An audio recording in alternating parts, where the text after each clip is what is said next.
Creating a first-of-its-kind vacation means considering every detail and square inch. From the inside out, Icon of the Seas is designed to have just about everything any family or group of friends is looking for in a vacation. On this episode of Making an Icon, we're headed to the heartbeat of the ship, the Royal Promenade. Day and night, it's a place to be and be seen. Why? Let's find out. The Royal Promenade is a classic with Royal Caribbean and has evolved significantly. It's an amazing hub for the entire community on board the ship. It's activated through the day and all the way through the evening, and it always has been this place where people meet and have fun together. And that's certainly true for Icon. It's the next generation of Royal Promenade. The Royal Promenade has been a staple of ours since the Voyager-class ships. Watching it grow, not only in size, but experience through the Freedom class, Oasis class, and now onto Icon class is really remarkable. So you're gonna see a larger, wider, longer, higher promenade that's gonna have a lot more experiences.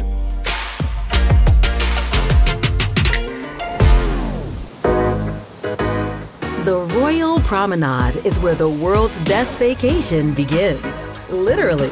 It's where everyone will take their first step onto Icon, and it's made to make the best first impression. We've always spoken about the need to honor tradition, to evolve much of the experiences, and to be innovative and revolutionary. When you look at Icon, all of our loyalists who love all of the traditional elements of Royal Promenade will find that. Also, a lot of innovation. We now have sea view on the port side and sea view on the starboard side, which is something completely different from what we've had on our past Royal Promenades, because we had the very successful long horizontal atrium. It is now 2 complete decks that bring yet more dining, more entertainment, and more venues along the space. This promenade feels infinitely wider because we've gotten rid of barriers. You have this connectivity, and it feels like an open thoroughfare that you'd find in a London or Paris or somewhere.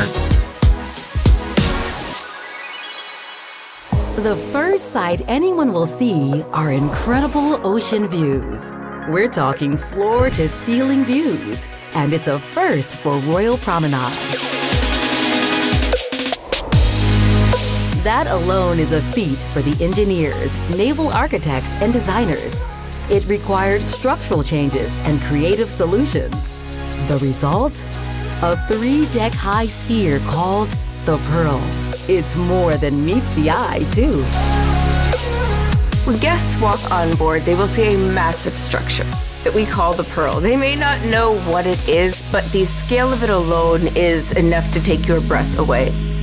The Pearl sits directly center in the Royal Promenade. It's hard to comprehend without actually being there and experiencing it. It is 3 decks high. It spans from deck 5 all the way up to Central Park. As we were designing the Royal Promenade, we were focused on how do we bring light and water into that space, which is not something that's easy to do because there's not superstructure to support it. That actually gave birth to the Pearl. Pearl is not only this incredible experiential installation, but it's also this superstructure that allows us to open up on the side of the ship to provide that connectivity to the water and to light.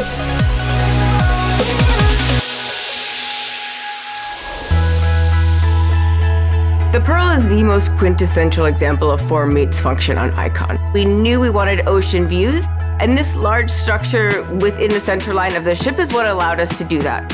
Then, once we figured that out, we started to have fun with it. We started to think, what's that first impression moment going to be on the ship? What do we want people to think when they see it? So the Pearl has been an evolution. It's a multi-sensory experience. You're going to have thousands of panels that are moving around. That combined with light will bring in different inspirations, different sounds and music that will really feel like you're immersed in different experiences and themes through the course of the day. I think everybody's going to interact and experience the Pearl in their own way. It's beautiful, it's artistic, it's incredibly creative. There is nothing else like it on the planet. What makes this neighborhood a hotspot day and night? There are 15 restaurants, bars, and lounges, including Royal Caribbean's first dueling piano spot, new bars, karaoke, and more. Even the favorites have new twists. Icon of the Seas really brings more experiences together in one place, and we're introducing some new and exciting venues. The number of the hull on every ship is unique to that ship. On Icon of the Seas, that number was 1,400. And so the 1,400 lobby bar is our tribute to all of those hardworking folks who built this amazing and iconic ship. We really feel like that'll be in the meeting space of the ship. So it'll be open from 10 o'clock in the morning to past midnight. During the day, we're leaning very much into tropical juice-based drinks. And then as we get into evening hours where people are getting more kind of into pre-dinner drinks or after-dinner drinks, you'll see a section of the menu that's very much kind of pre-prohibition cocktails, a little more focused on old fashions, Manhattan. At the Pearl Cafe, we've pulled inspiration from some of our guests' previous favorite cafes, but we've really given them more of what they wanted. We'll have fresh toasted croissants, hot chocolate croissants, croissant sandwiches, really delicious sweets. We'll also have some chocolates available, some little specialty desserts as well. We have our first ever dueling pianos. We've seen them all across many cities within the US. It's something that our guests have been asking for. Giovanni's Italian Kitchen and Wine Bar in the Promenade allows this connection to the action. A lot of our specialty restaurants are traditionally in quieter areas of the ship, and here, Giovanni's Italian Kitchen and Wine Bar, which is a high-energy wine bar and dining experience, allows the guests to be in the middle of the action in the Royal Promenade. It is perched right over deck 5 from the deck 6 mezzanine. And so you've got an amazing wine bar with gorgeous views, and then you've got kind of the intimate seating recessed back. Sorrento's is a guest favorite, and our guests have an opportunity to enjoy that on Icon of the Seas. Our Sorrento's will offer antipasti that will be available for our guests as well on a rotational basis. Also, beer on draft. Who doesn't love to have a beer with their pizza?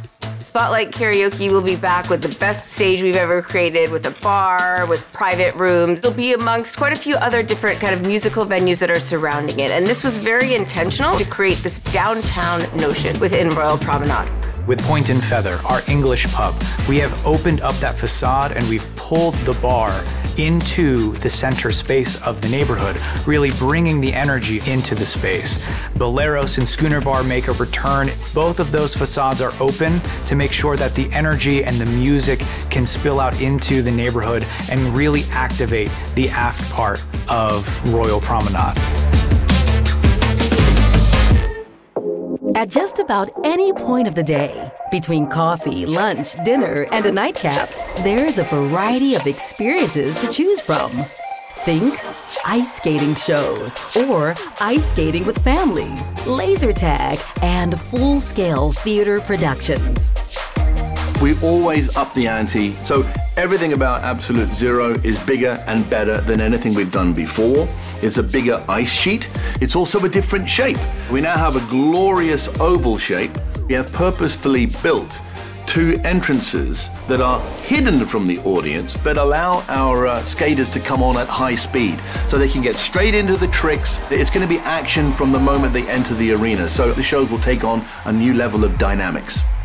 We have ice skating in Absolute Zero for families, for kids, and then we also have laser tag. It's for everyone. Our Royal Theatre, over the years, we've been developing technology, and it's all been by adding on with the white paper approach to Icon of the Seas. All of these technologies and all of these developments we've made in automation and video, lighting, smoke, haze, it's all integrated now, which will help with the storytelling. Icon is the vacation where grown-ups and kids can make memories together and on their own adventures. That's why near the center of the action, there are places just for kids and teens to go and do their thing. As you're going down the promenade, you can veer off and go into Adventure Ocean. Our space allows us to have kind of your choose your own adventures. We have our nursery, we have our AO juniors, we have our very own theater. You go into our active space, we'll host different games. You can choose whether or not you want to just go hang out. We have the top gaming systems in these spaces. We also have a workshop, and this workshop incorporates arts, crafts, science. We're also going to host games for families. Teens have their own dedicated space. It is Social 020.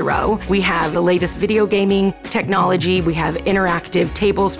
There's a movie viewing room, so really this chill area dedicated solely to hanging out with your new friends.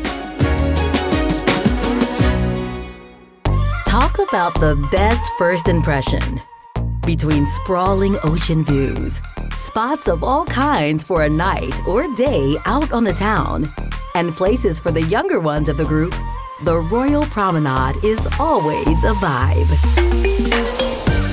There's many elements of the Royal Promenade that are familiar to our guests, of course, because we want to make sure that we respect the tradition, but we evolve many of the concepts. And of course, you can go there for dinner, you can go there for lunch, you can go there to chill, you can go there to be thrilled.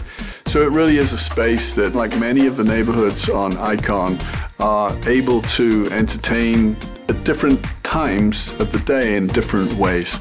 What's next in the journey to bring Royal Caribbean's Icon of the Seas to life? Stay tuned for the next episode of Making an Icon.